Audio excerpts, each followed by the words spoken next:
কলকাতা বলতে 1800 শতকের মানুষরা শুধুমাত্র উত্তর কলকাতা আর মধ্য কলকাতাকেই বুঝতো। দক্ষিণ কলকাতা তখন ঘন জঙ্গলে পূর্ণ ছিল।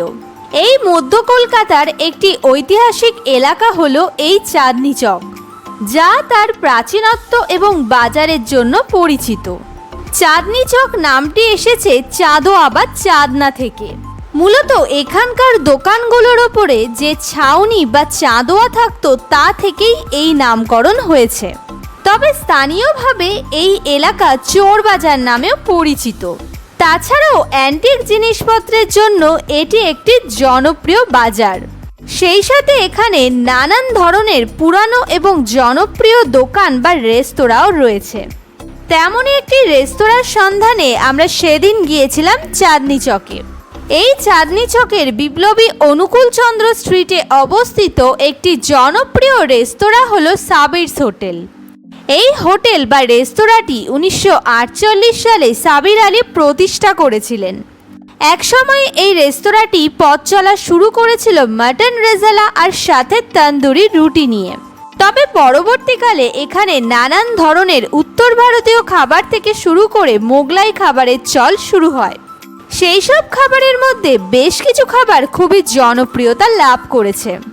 তাই এখান থেকে আমরা প্রথমেই নিয়েছিলাম এখানকার বিখ্যাত চিকেন ভর্তা আর সাথে তন্দুরি রুটি। সত্যি বলতে এই খাবার স্বাদে এবং গন্ধে ছিল অপূর্ব সুন্দর। এর ঠিক পরে নিয়েছিলাম ফিরনি। এই ফিরনি খেতে আমরা অনেকেই ভালোবাসি, তবে এখানকার ফিরনি ছিল খুবই সুস্বাদু। এর ঠিক পরে আমরা ভাবলাম পাশেই তো বউবাজার, এই বউবাজারে সুস্বাদু ভাজা মিষ্টির স্বাদ গ্রহণ করা যেতেই পারে। তাই হাঁটতে হাঁটতে আমরা পৌঁছালাম সেই সুস্বাদু ভাজা মিষ্টির সন্ধানে। আমরা মূলত গিয়েছিলাম বউবাজারের শতাব্দী পুরানো জয়শ্রী কনফেকশনারিতে, আবার জয়শ্রী সুইটসও বললে ভুল হবে না। এই দোকানটি তার ঐতিহ্যবাহী এবং সুস্বাদু মিষ্টির জন্য পরিচিত। এখান থেকে প্রথমেই আমরা নিয়েছিলাম জিভে গজা। আমরা সবাই জানি এই জিভে গজা হলো পুরীর বিখ্যাত মিষ্টির মধ্যে একটি। তবে এই দোকানের জিভে গজার স্বাদ ছিল বেশ ভালো। এরপর নিয়েছিলাম এখানকার বিখ্যাত ক্ষীরের চপ।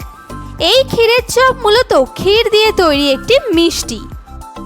তবে এখানকার ক্ষীরের চপের স্বাদ ছিল অসাধারণ। একবার খেলে বারবার খেতে মন চাইবে। তাছাড়াও এই দোকানে আপনি পাবেন নানান ধরনের সন্দেশ এবং মিষ্টির ডালি। তাই এরপর নিয়েছিলাম কাঁচা আমের নির্যাস দিয়ে তৈরি আম সন্দেশ। এই সন্দেশের স্বাদও ছিল বেশ ভালো। আর আপনি যদি এই সমস্ত খাবার এবং মিষ্টিগুলোর স্বাদ পেতে চান তাহলে ঘুরে আসতে পারেন এই দোকানগুলো থেকে। আর হ্যাঁ, এই দোকানগুলোর লোকেশন আর পুরো ভিডিওর লিংক দেওয়া রইল ডেসক্রিপশন বক্সে।